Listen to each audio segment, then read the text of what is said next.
आज आमे गोटे माने बहुत खास कथा उपरे नजर पकेबा गोटे एमती जिनस जहाँ पूरा शिल्प दुनियार मोड़ बदलाई देइथिला। हाँ आम पाखरे जो तथ्य अच्छी से सबु थॉमस न्यूकोमेनकर गोटे आविष्कार विषय रे 1712 मसीहार कथा। प्रथम प्रकृत कामरे लागि पारुथिबा बाष्पो इंजिन सेटा थिला बड़ कथा एकदम आउ सेतेबेले इंग्लैंड रो कोयला खाणी रे पानी पसी जिबाटा बहुत बड़ समस्या थिला। हाँ बहुत गभीर को खोली हो नथिला सेति पई। ठीक तो एई इंजिन रो मूल काम थिला से खणी भितरो पानी बाहर करिबा। एबेकर टेक्नोलॉजी सह तुलना कले तो एटा माने बहुत कम दक्ष थिला। निश्चय निश्चय किंतु से समय पई हाँ सेटा गोटे विराट पदक्षेप थिला। वैप्लविक कहिले भूल हबनी। एकदम ठीक अछि तेबे कथा हेउछि एटा काम केमती करूथिला कोन थिला याहार कार्य प्रणाली। देखंतु एटा को कहा जाय वायुमंडलीय इंजिन। वायुमंडलीय हाँ माने मुख्यतः वायुमंडलर जो चाप अछि सेटा को व्यवहार करी काम करूथला। प्रथमे कोन होतला ना गोटे सिलिंडर भीतर को बाष्प छड़ा जाउथला। सेई बाष्प भितरे जहाँ भी वायु थिला ताकू बाहर कर दउथला। तापरे हठात सेई बाष्प उपरे ठंडा पानी स्प्रे करा जाउथला। अच्छा ठंडा पानी स्प्रे करिवा द्वारा हाँ सेठरे कोन होतला हाँ सेटा द्वारा बाष्पटा शीघ्र ठंडा हे जाउथला पानी ही गला आउ सिलिंडर भितर गोटे एमती शून्य स्थान माने वैक्यूम तयारी हे गला। ओहो एथर बाहरे जो वायुमंडलर स्वाभाविक चाप अछि हाँ हाँ सेई चापटा एई शून्य स्थान भितर को पिस्टन को जोरे ठेली दउतरा तळुको। वाह बुझेली आउ एई जो तळुको जीवा गति सेटा ही गोटे लिभर साहाय्य पंप को चलाउथला आउ पानी उठुथला। वाह भारी मजादार कथा तो तामाने प्रकृत कामटा वायुमंडलर चाप करूथला बाष्प केवल शून्य स्थान तयारी पाई। हाँ मोटामोटी सेया बाष्पर काम थिला से वैक्यूम तयारी करिवा। शुणेबाकु मिले जे एहार आइडियाटा पूरा नुआ नथिला माने किछि पूर्वरु भी एमिते चिंता करा जायथिला। हाँ किछि मात्रा रे ठीक एटा डेनिस पापिन बोली जणे थिले तांको काम उपरे किछिटा आधारित थिला। डेनिस पापिन हाँ पापिन प्रथमे भाबिथिले जे बाष्पर शक्ति व्यवहार करी पिस्टन को चलाई हेबो। तांकर गोटे स्टीम डाइजेस्टर थिला। अच्छा सेटा मुख्यतः गोटे प्रेशर कुकर भଳି थिला किंतु से सेथिरे बाष्प आउ शून्य स्थानर संभावना देखैथिले। न्यूकमेन से आइडिया को नै गोटे बड़ आकारर कामिका यंत्र बनेदिले। किंतु आपण आगुरु कहिले एटा बहुत अदक्ष थिला। जदि एते अदक्ष तेबे सेतेबेले एहाको एटे गुरुत्व काहीकि दियागला माने आउ किछि उपाय नथिला कि? प्रश्नटा बहुत भल पचारिले।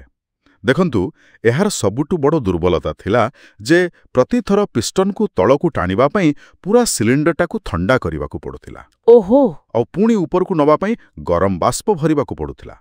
तो एई जो बारंबार ठंडा गरम प्रक्रिया हाँ हाँ सेतरे प्रचुर शक्ति नष्ट होथिला माने कोयला बहुत पोड़ा जाउथिला। अच्छा किंतु कथा हला सेतेबेले खणीरू पानी काढिबा पई एइठु भल कोनोसी यांत्रिक उपाय नथिला। सतरे हाँ आगुरु घोड़ा व्यवहार करुथिले।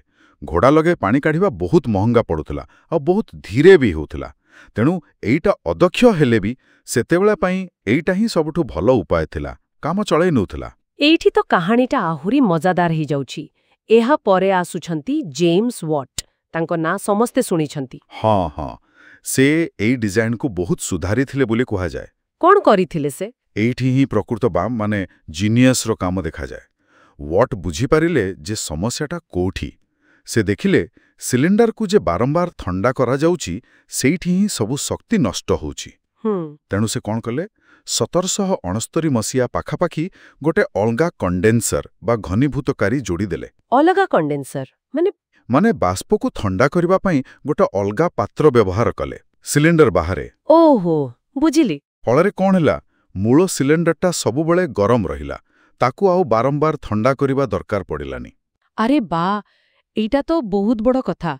एहा निश्चय दक्षता बहुत बढ़ाई देइथिबो। बहुत निश्चय एई गोटिए खाली परिवर्तन रे इंजिन रो दक्षता अति कम रे आपण भाबंतु 3 गुण बढ़ी गला। 3 गुण? हाँ आउ कोयला भी बहुत कम लागिला। बा तो एहा परे आउरी अनेक उन्नति करिथिले जहाँ फଳରେ एई वास्को इंजिन केवल पानी पंप करिबा पई नुहे हाँ आउ को कामरे लागिला बरं कारखाना रे मेसिन चलाइबा पई भी व्यवहार हेई पारिला।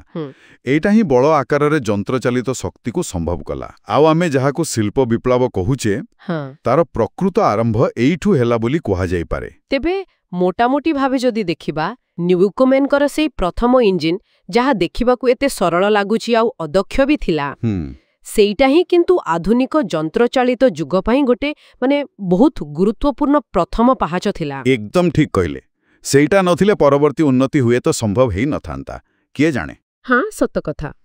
ଆଉ ଏଇଟା ଏତେ ଗୁରୁତ୍ୱପୂର୍ଣ୍ଣ କଥା ମନକୁ ଆଣୁଛି, ଆମେ ଇତିହାସରେ ବାରମ୍ବାର ଦେଖୁ ଯେ କେତେଥର ଏମିତି ହୁଏ ଯୋଉ ପ୍ରଥମ ପଦକ୍ଷେପ ବା ଆବିଷ୍କାରଟା ପ୍ରଥମେ ବହୁତ ଅଦକ୍ଷ ବା ସାଧାରଣ ଲାଗେ, ସେଇଟା ହିଁ ପରବର୍ତ୍ତୀ ସମୟରେ ବହୁତ ବଡ଼ ବୈଷୟିକ ଅଗ୍ରଗତି ପାଇଁ ମୂଳଦୁଆ ପକାଇ ଦିଏ। ହଁ, ଏଇଟା ଭାବିବା କଥା। ତ ଚିନ୍ତା କରିବା କଥା ଯେ ଆଜିର ଦୁନିଆରେ ଏମିତି କେଉଁ ପ୍ରଥମ ପଦକ୍ଷେପ ସବୁ ଚାଲିଛି ଯାହା ଏବେ ହୁଏତ ସେତେ ପ୍ରଭାବଶାଳୀ ଲାଗୁନି, କିନ୍ତୁ କିଏ ଜାଣେ ଭବିଷ୍ୟତ ପାଇଁ ତା ଭିତରେ ଅପାର ସମ୍ଭାବନା ଲୁଚି ରହିଥାଇପାରେ।